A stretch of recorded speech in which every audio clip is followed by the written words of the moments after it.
Today on DC News Now. It's like something out of a movie. Police say a man involved in a crash in a stolen vehicle was transported to the hospital and then tried to make a run for it. He stole an ambulance with the IV still in his arm. Sunny skies around today, but could a brisk chill keep you on your toes? Stay tuned for a weather snapshot. And savor the flavor. It's Restaurant Week in Bethesda, the dining deals you won't want to miss.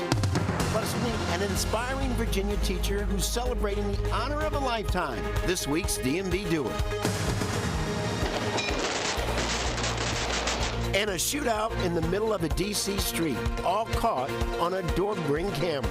It's been blasted open, and then I look over and there's a hole in the wall from a bullet. The angst from neighbors. You're watching the station covering all of the DMV. This is DC News Now. And good afternoon, and thank you for joining us for the news at noon. I'm Mark Hall. Happening now, people in Sterling, Virginia are lining the streets this afternoon as the body of volunteer firefighter Trevor Brown, who died Friday night during a house explosion, left the chief medical examiner's office. The procession will travel along part of the Interstate 66 and through the town of Leesburg. The explosion also injured 10 other firefighters and 2 people living nearby. Neighbors paid tribute by laying flowers near the volunteer fire company yesterday, and we spoke to a neighbor whose family paid tribute. He says coping with Friday night's explosion is still a struggle. It's definitely going to be hard to drive by or walk by that area and just always have the thought in the back of our head of what happened. Well, the funeral will be held Monday, March 4th at 11 a.m. at Cornerstone Chapel in Leesburg. We're going to have more on this story coming up on DC News Now at 4. Meanwhile, Loudoun County Public Schools will have extra counselors on hand today at affected schools, and there will be members of the Unified Mental Health Team available as well. They'll be able to talk with students who need help with any questions about the incident or difficulties they may be having. And new at noon, Carl Kearney Jr., the man accused of strangling his girlfriend in Prince Acoquia, Maryland, is in court this afternoon. Police say 38-year-old Patrina Best's body was found during a welfare check. They also say that 43-year-old Carl Kearney Jr. of Georgia told police that he strangled his girlfriend at her home in St. James Court. Kearney was facing several charges, including first and second-degree murder. He's expected to appear in court at 1:15 this afternoon. Well, developing now, police are searching for a man who they say stole an ambulance from a hospital in Fairfax last night. Investigators say that same man was riding in a stolen vehicle that was involved in a crash on I-66 earlier that afternoon. That crash injured 5 people. DC News Now's Candace Cole is in Annandale with the latest. This situation unfolded like something out of a movie. Police say the man involved in that crash on I-66 was being treated here at Inova Fairfax Hospital when he decided to make a run for it. Police say he got out, stole an ambulance with the IV still in his arm.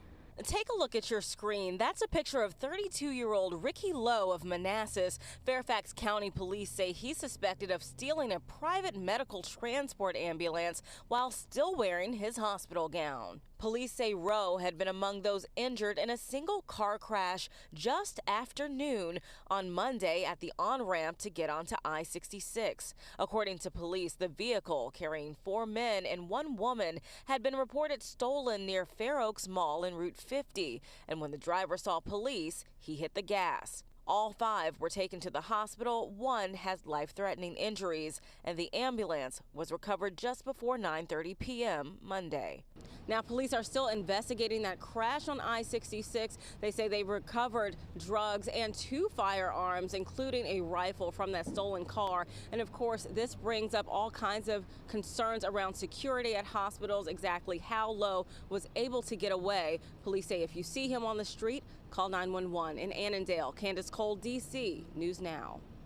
All right, Candace, thank you. Meteorologist Damon Madsen joins us with the latest check on the forecast. And Damon, is this a repeat of yesterday, or are things going to be a little better? Well, pretty much, Mark. It looks like we're having those same conditions, a few minor tweaks here and there, but all in all, we'll take a repeat of yesterday because of how beautiful it was. A little chilly, though. That could be one change that we would like to see. Now, starting out this morning, certainly a cold start for many across the DMV with a clear sky last night. We dropped into the teens and 20s along and west of I-95, but some of our typically warmer locations during the overnight hours, D.C., Annapolis, down across much of southern Maryland, stayed a little bit closer to that freezing mark in the upper 20s, low 30s. But again, 17 Manassas, Woodstock, 20 in Martinsburg. That's a cold start. Now, with sunny skies once again in place for the entire morning and now into the afternoon, we have been warming things up pretty nicely here. Almost the entire area has reached back into the lower and middle 40s. Kaiser, the one exception so far at 39, but those temperatures will continue to rise. And so far, here's your sign that we are pretty much right on pace to see similar conditions to yesterday.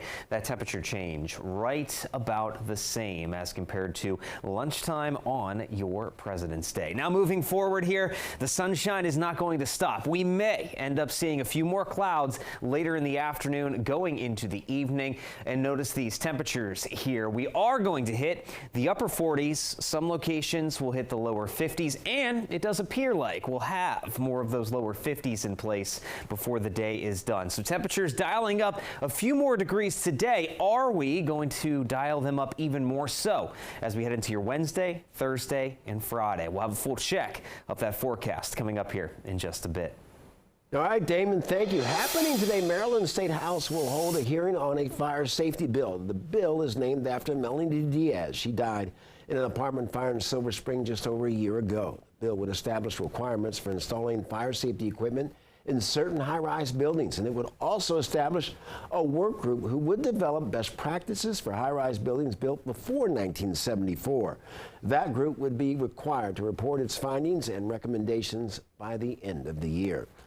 And another bill in Maryland State House today would impact the resale of tickets. The bill would stop people from reselling tickets at a higher price than the initial cost, and it would also place limits on the fees that resellers may charge when buying a ticket. A bill similar is working its way through Maryland's Senate. Well, in West Virginia, the state legislature considering a bill to allow teachers to have guns in schools. The sponsor of the bill claims that it would protect schools during active shooter situations while law enforcement is on the way. The bill would not require teachers to carry, but allows them to volunteer. Those teachers would need to already have a concealed and carry permit and complete a security protection officer training program. It's not about guns and it's not about anything like that. It's about having the ability to protect our children in the school. I see that firearms do more harm than good, and they never help anybody. That's a lot of pressure when you feel like you're involved in a situation where they're using weapons, because then you're scared for your life. Well, teachers with the West Virginia Educators Association are split on the issue. However, the executive director says that schools can provide more resources besides weapons, like addressing the social and mental health needs of students. Well, happening now in Maryland, dozens of restaurants in Bethesda showcasing some of their best dishes at discounted prices. It's a part of the city's annual Savor Bethesda's Restaurant Week, and over 30 restaurants are participating this year. The goal is to keep up momentum after restaurants see a rush on Valentine's Day, and restaurant managers say the promotion is off to a good start. Restaurant Week started off really well for us, going into a holiday weekend. Saw a lot more traffic. Brings us business, and it puts us all on the map as well. Savor Bethesda Restaurant Week will continue through Sunday. A list of participating restaurants can be found on our website, dcnewsnow.com. And road closures are happening today in D.C. for a major event, and plans are being developed to improve safety in a school zone. Our morning traffic anchor, Shanika Grimshaw, has more on your commuter alert. A commuter alert for drivers in the district. You can expect street closures and emergency no parking as the city hosts the National Governors Association winter meetings. Road closures will start at 1 this afternoon and last until Sunday. They'll be on 12th Street between L and Massachusetts Avenue and on L Street between 9th and 10th Street. No parking measures go into effect starting at noon.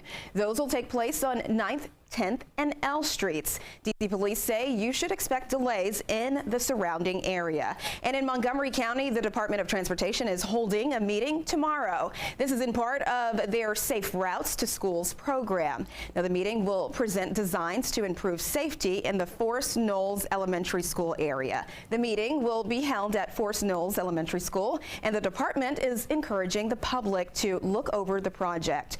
Online registration is optional. And if you want to learn more about the Safe Routes to Schools program, you can visit the department's website. That's at montgomerycountymd.gov. In the studio, Shanika Grimshaw, DC News Now. All right, thanks to Shanika. Alexandria police say 4 construction workers were shocked yesterday, and it happened yesterday morning near Old Creek Homes. 3 workers were transported to a hospital. The 4th was treated on site. 2 have life-threatening injuries, and 1 is listed in stable condition. DC News Now spoke with a man who lives near the site. The police, they shut down the street, everything. I'm wondering what's going on. I heard, people got electrocuted. I hope everything is good with them. Representatives from the construction company and Consumers Energy say they have finished their preliminary investigation. However, it's not clear how the workers were shocked.